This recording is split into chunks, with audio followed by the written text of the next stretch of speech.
He is the creator and sustainer of all the worlds, whether those worlds are known or unknown to mankind.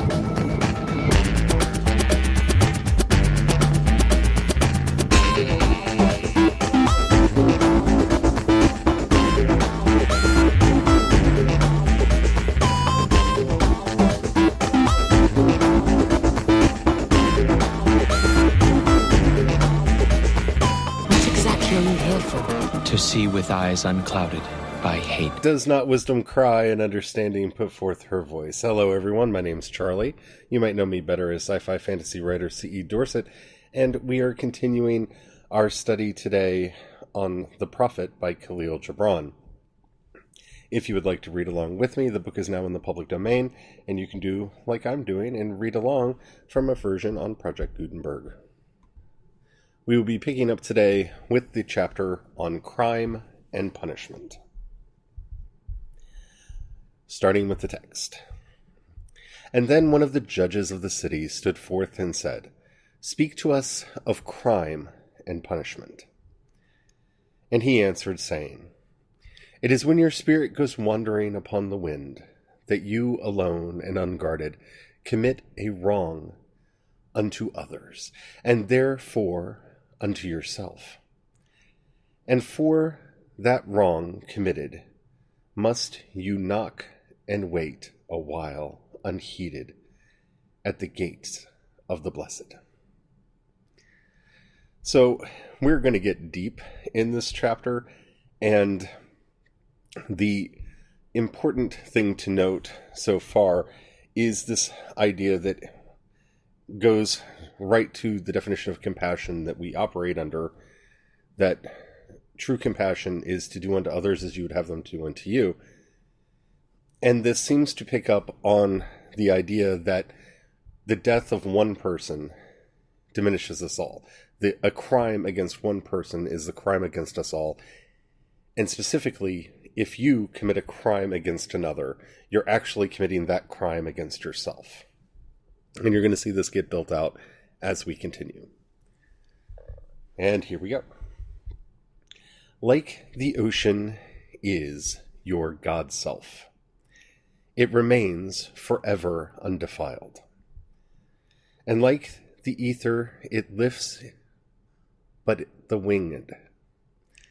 And like the ether, it lifts but the winged. This is such a beautiful phrase, sorry. Even like the sun is your God self.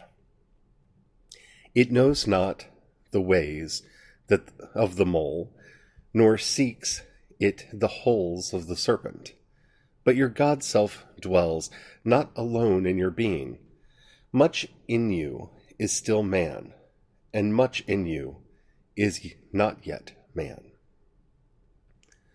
But a shapeless pygmy that walks asleep in the mist, searching for its own awakening. And of the man in you would I now speak, for it is he, and not your God self, nor the pygmy in the mist, that knows crime and the punishment of crime.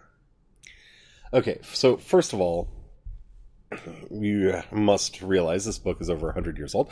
So, yeah, it's a little uncomfortable for us to hear the prophet using the term man to mean all humanity, and to alternately use the term pygmy. But I am not one who likes to condemn a story out of its place in time, so I am not going to do that. I just felt that I should say something before we go on. So, in this chapter, we have the prophet introducing us to this idea of the God self. This would be akin to the Hindu concept of Atman, or what we talk about in Christianity as the Zal Elohim, the image of God, that exists in all of us. We were all created in the image of God. This image, this God self, is, by the reckoning of the prophet, not what commits the crime. It is the part of us that is not yet human. So, if there are parts of us that are human, parts of us that are not yet human, and parts of us that are this God self, this image of God, we concede the basic thesis that the prophet is going to be pushing towards. Our goal is to take the, to use his unfortunate language, the pygmy in the mist, and have him grow up not only to be human, but to conform to the God self. Let us continue from the text. Oftentimes I have heard you speak of one who commits a wrong as though he were not one of you, but a stranger unto you, and an intruder upon the world. But I say that even as the holy and the righteous cannot rise beyond the highest, which is in each one of you, so the wicked and the weak cannot fall lower than the lowest, which is also in you. And as a single leaf turns not yellow, but with the silent knowledge of the whole tree, so the evildoer cannot do wrong without the hidden will of you all. Like a procession, you walk towards your God self. Okay, now that's a big one. Okay, so what he's basically saying here is something that you will hear prophets from most traditions saying, and something that you see repeated in more modern prophets, such as the writings of Dr. King, that you cannot do wrong without the tacit agreement of society. And I am going to say, for sake of the argument here, that we're not talking about people who have a psychological compulsion towards crime. Though I would say that even they fit under this definition, because if we had a valid psychological mechanism where which we were actively trying to improve society and improve ourselves, such people would be discovered earlier and would be medicated or treated for their psychological conditions before they were able to manifest in a lot of situations. I am one of those people that thinks that basic therapy should be open and encouraged for everyone, if not almost mandatory through the earlier stages of life, where we often allow children to express their darker natures through bullying and, spiteful actions and excuse it away as children being children. I think that a lot of that could be tamed at a much younger age if we were offering basic psychological help to them at a much younger age. But maybe that's just my own experiences with therapy bleeding into this discussion. But everything else fits into this. A person who is hungry and starving is hungry and starving because our society has decided that the great wealth that we produce is better spent in the bank accounts of the wealthy than feeding the hungry and the starving. The homeless deserve to be homeless rather than put in one of the many homes that go empty every year because some rich person has decided that it would be a good investment for them to have that property and have it remain empty. These are choices that we allow as a society, which do lead to crime, because we have decided that tax rates should be low and help to those who cannot afford to eat should not be easily forthcoming. We do, as a society, tacitly agree that people should be in a state of want. That state will seek remedy, and it will seek whatever appears to be the simplest, easiest route.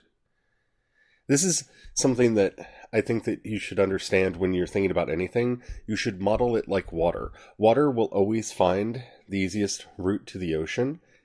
Most of our instincts will find the easiest route to the source of their desire. If someone is hungry and poor and living in fear and not having enough money,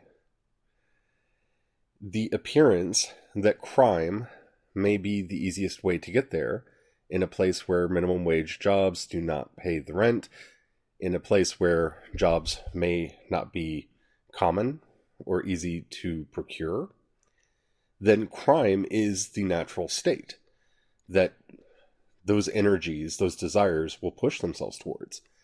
It's inevitable. And the fact that we choose as a society and as a people not to see that inevitability does speak to our own complicence in the actions of the criminal. They do.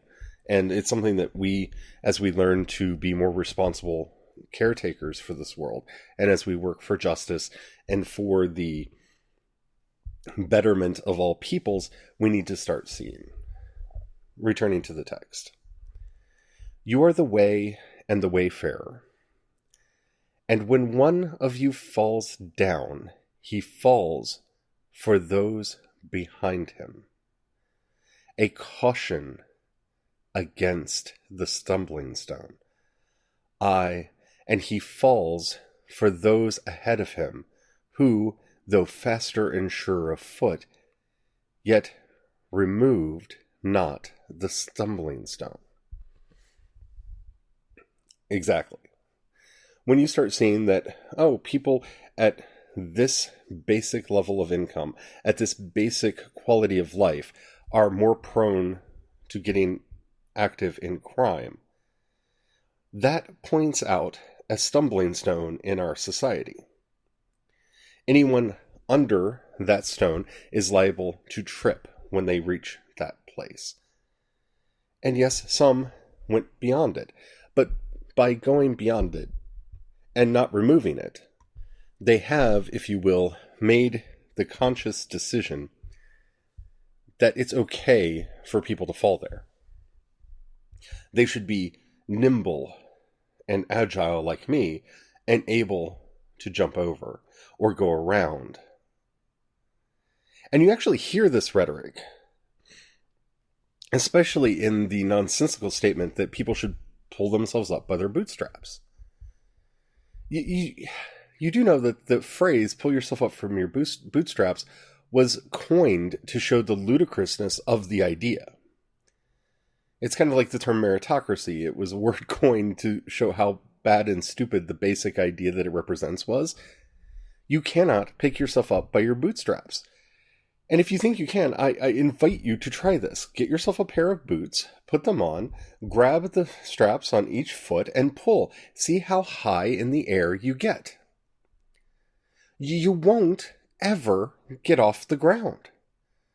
You'll never get off the ground. That's the point of the statement. And so for people to blindly say that people should pick themselves up by their bootstraps, that means that they do not understand the situation that people in need are in. Or worse, they do see it and they want to feel their own superiority rather than acknowledge that others might have a greater need. I grew up white, and I was assigned male at birth. That gives me so much more privilege in this world. My grandfather and his father were given land. My great, I think I got enough greats in there, grandfather fought in the Civil War on the side of the Union, and like all Union soldiers was offered a homestead. And he not only got one, he got two, because we originally moved out to Kansas. And after a tornado ate the house, he decided that God was telling them they shouldn't live in Kansas and relocated to Missouri. And the government let him give up his claim on the land in Kansas and claim a new homestead.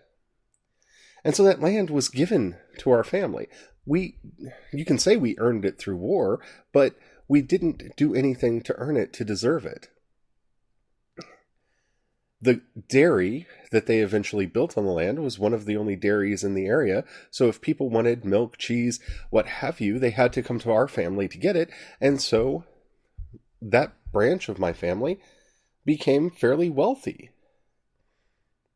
And the other side of my family, well, they were miners. They didn't have it so good. In fact, my first ancestor on the other side of the family who came over here came over as an indentured servant. Whereas on the side that eventually became wealthy, he had enough money to not only move himself over, but his father and several other members of his family. And they bought an estate in Connecticut when they first moved here. So they had privilege to begin with. And that privilege trickles down. And so we find ourselves where we are today.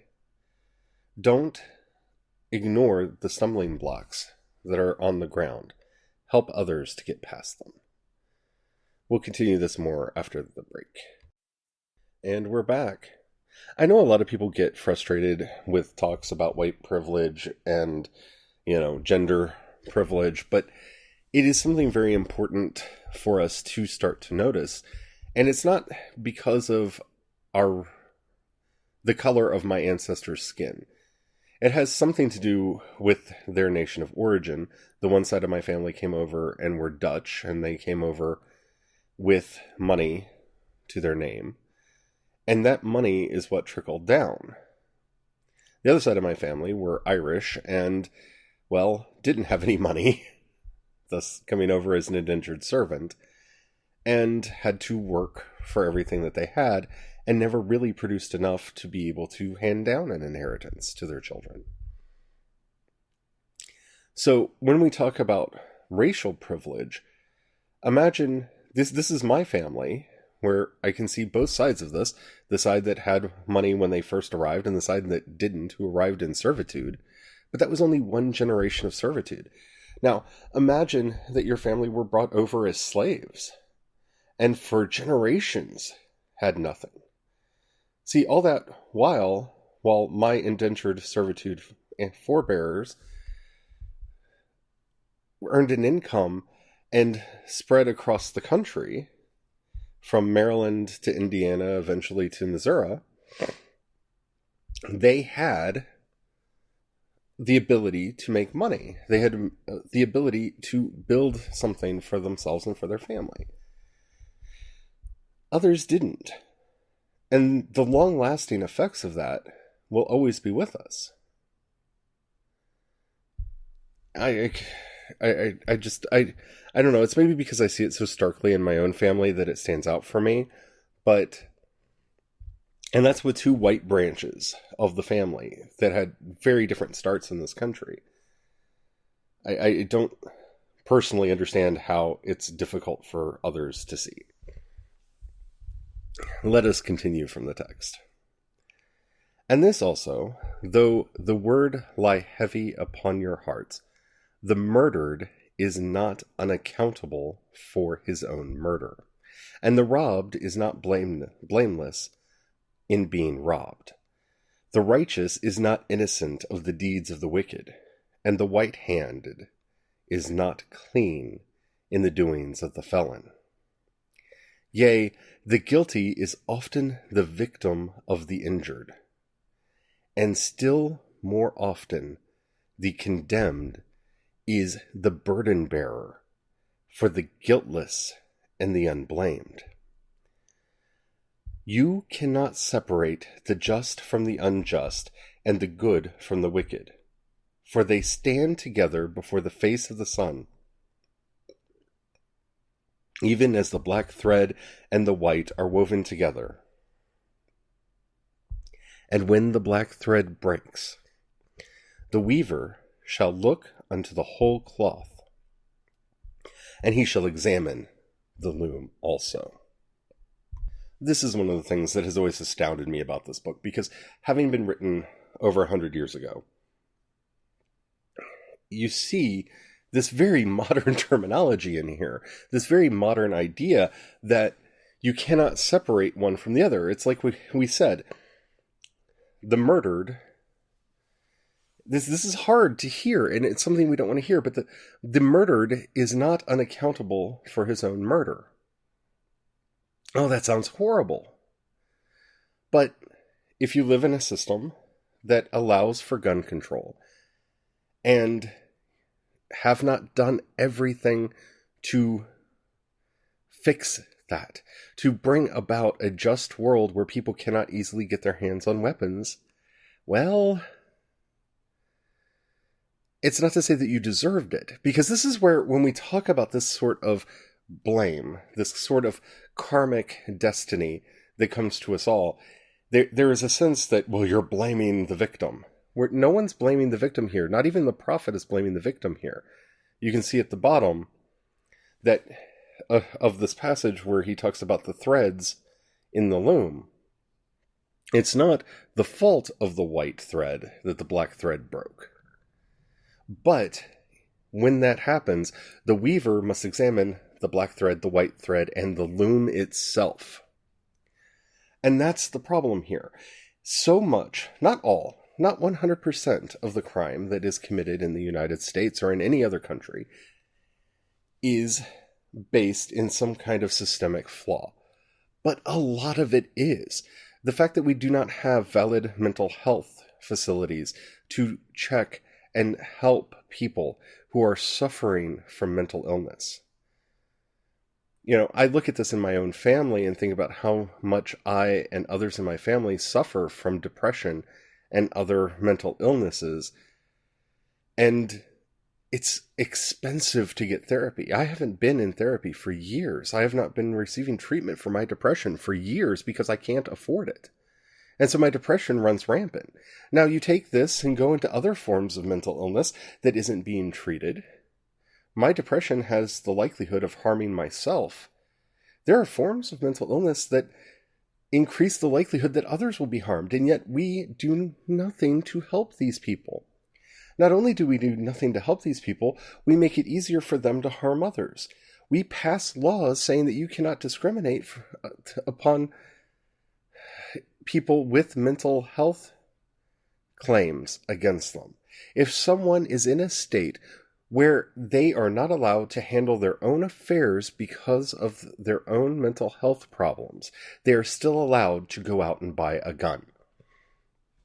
They're still allowed to own a gun. That is a systemic problem. And in that way, the murdered is not blameless, is not unaccountable. Because we live in a system that has not changed. Because the gun lobby has more power than the people. And it's our job as the people to stand up and make it known that we will not support an industry that is supporting murder. I'm not saying that all weapons need to be banned, but the idea that we don't do background checks, that you don't have to at least prove your mental competence before buying a weapon? Just think about that basic idea there. You could have the most psychotic murderer, and they don't have to prove that they're not a psychotic murderer before they buy a weapon. In fact, they could be adjudicated as such and still be allowed to buy one. And thus we all become complicit in the system that allowed for that murder to take place. The same is true of robbery. So much robbery, so much theft is born out of a systemic inequality that forces people to live in squalor. In the richest nation in the world, we have decided that billionaires' bank accounts are more valuable and more important than the basic needs of society. When you make decisions like that, and even if you vehemently disagree, because those conditions are allowed to exist within the country and in the place where you live. The prophet is reminding us that you cannot be seen as blameless. This is a very hard truth for us to understand and for us to get to, but whenever a thread breaks, it's important for us to look not only at the thread that broke, but at the threads that didn't, and the loom that they were being woven together in. There are systemic patches that could help with so many forms of crime. We learn from prohibition of alcohol that it breeds crime, and so we legalized alcohol. And yet, we feel ignorant about how that same solution might work for other drugs. Not to say that heroin and cocaine are great things, but you look at how Portugal and other countries are dealing with their drug problems and how they're able to reduce crime through the legalization of the substances, which helps to get rid of the cartels. If our systems are creating the criminals, then we who live in those systems without changing them are responsible for the crimes made in and under that system. Continuing from the text. If any of you would bring to judgment the unfaithful wife, let him also weigh the heart of her husband in scales, and measure his soul with measurements. And let him who would lash the offender look unto the spirit of the offended. And if any of you would punish in the name of righteousness, and lay the axe unto the evil tree, let him see to its roots. And verily, he will find the roots of the good and the bad, the fruitful and the fruitless, all intertwined together in the silent heart of the earth. And you judges who would be just, what judgment pronounce you upon him who, though honest in the flesh, is yet a thief in spirit? What penalty lay you upon him who slays in the flesh, yet is himself slain in the spirit? And how prosecute you him who in action is a deceiver and an oppressor, yet who also is aggrieved and outraged? This is what we're talking about in this look at the system and how the system actually works. We are told that our struggle in this world is not against flesh and blood, Paul says, but it's against powers and principalities and authorities in high places. It's these systems that we struggle against.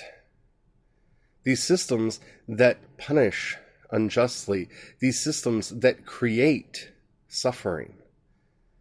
And yet are sometimes seen as just and holy and important. These are the systems that we rage against. These are the systems that we are on this earth and in this world to fight against, to struggle against, to change. Returning to the text. And how shall you punish those whose remorse is already greater than their misdeeds?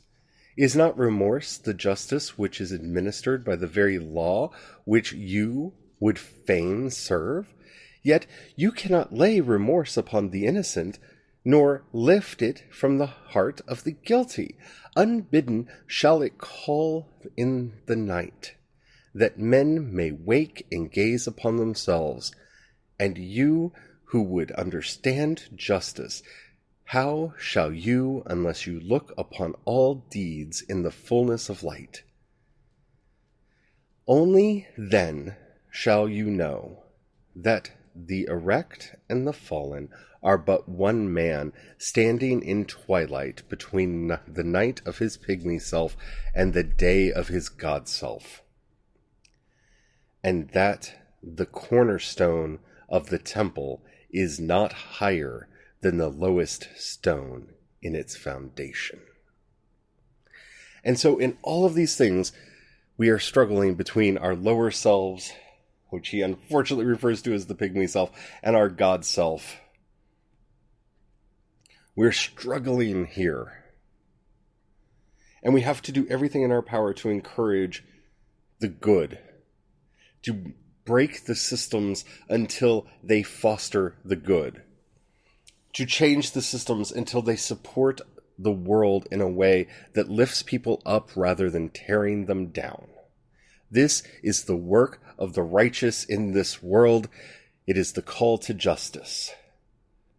What is required of you, O mortal, but that you love kindness, do justice, and walk humbly before your God?